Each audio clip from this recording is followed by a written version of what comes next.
Phoenix Suns nagsimula ng mag-init sa West at Warriors vs Heat game preview. Parehong uhaw ang dalawang team na manalo. Na-shoot ni Devin Booker ang game-winning jumper para maipanalo at makuha ang kanilang 4 na sunod-sunod na panalo kontra Milwaukee Bucks nitong araw. Nagtala si Kevin Durant ng 38 puntos, 8 rebound at 5 assist para sa Suns. Nag-ambag si Booker ng 19 na puntos at 12 assists, samantalang si Ryan Dunn ay may 12 puntos at 9 na rebounds.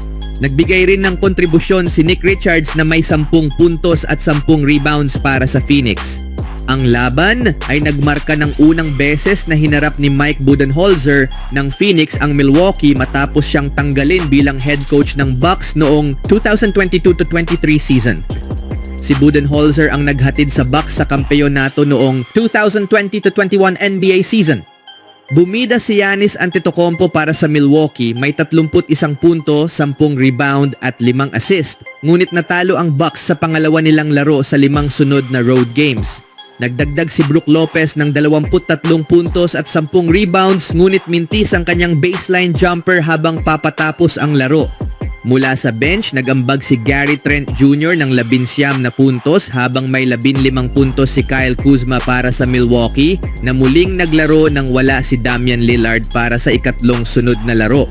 Nanatiling kasalo ng Phoenix Suns ang Dallas Mavericks para sa huling play-in spot sa Western Conference. Hindi nakapaglaro si Bradley Beal sa ika-4 na sunod na laro. Sa kabilang balita naman, isang mainit na araw sa Florida ang nangangako ng isang kasing init na bakbakan sa basketball. Tatanggapin ng Miami Heat ang Golden State Warriors sa kanilang home court na may layuning palakasin ang kanilang kamakailang tagumpay at panatilihing buhay ang kanilang pag-asa sa play-in tournament. Samantala, target naman ng Warriors na masigurado ang kanilang pwesto sa top 6 ng Western Conference. Magkaiba man ang kanilang mga mithiin, pareho silang may pinagdaraanan mga injury sa mahahalagang players na maaaring makaapekto sa resulta ng laban. Kaibigan, naramdaman mo rin ba ang sariwang simoy ng dagat? Hindi ito patalastas ng bagong air freshener. Ito'y hudyat mula sa Miami Heat. Sa wakas, nabasag na nila ang kanilang masamang 10-game losing streak sa pamamagitan ng paggapi sa Charlotte Hornets. Maaring mukhang maliit na bagay ito. Isang panalo laban sa isa sa pinakamahinang team sa liga, ngunit matapos ang sunod-sunod na pagkatalo, ang kahit isang simpleng panalo ay isang tunay na pagdiriwang. Sa mas malawak na pananaw, tila isa itong wake-up call para sa Heat matapos ang matagal na pagkakahimbing. Kahapon lang parang isa silang karakter mula sa prison break na nakalimutang dapat siyang tumakas, pero ngayon muli silang nagbabalik sa anyo ng Miami na kamakailan lang ay lumaban sa NBA Finals. Ang tanong, isa lang ba itong paalala ng kanilang potensyal o tuluyan na silang bumalik sa tamang landas? Kung nais ng Heat na manatili sa tamang direksyon, kailangang maging pangunahing konduktor si Andrew Wiggins. Siya ang puwersang nagtutulak sa buong makina ng team, at kung wala siya, maaaring gumuho ang lahat, gaya ng depensa ng Hornets sa kanilang huling laban. Ang kanyang matatag na 20 o 25 puntos kada laro ay ang minimum na kailangang maibigay niya. Mas mahalaga pa rito, dapat niyang pangunahan ang team sa loob ng court. Samantala, si Bam Adebayo ang magiging pader na kailangang humarap sa pressure ng kalaban. Ang kanyang laro sa paint ay magiging susi sa tagumpay ng Heat. Kapag nahanap ni Bam ang kanyang ritmo, lahat ng pagtatangkang makakuha ng rebounds ng kalaban ay magiging parang career ni Joey mula sa Friends bilang isang seryosong aktor. May gusto pero mahina ang resulta. Nasa magandang forma si Adebayo ngayon, at kung magpapatuloy siya sa ganitong antas, magkakaroon ng malaking kalamangan ang Heat sa ilalim ng basket. Ngunit hindi puro positibo ang sitwasyon ng Heat. Muli na namang tumama ang mga injury. Out si Nikola Jovic dahil sa bali sa braso, at tapos na ang season ni Drew Smith matapos ang Achilles injury. Ang pagkawala ni Jovic ay ramdam na ramdam, lalo na ang kanyang kakayahang pahabain ang depensa ng kalaban at magbigay ng enerhiya mula sa bench.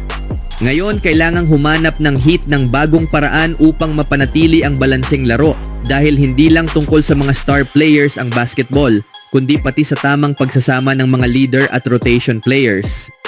Ang panalo laban sa Hornets ay isang magandang senyales, ngunit mahaba pa ang daang kanilang tatahakin.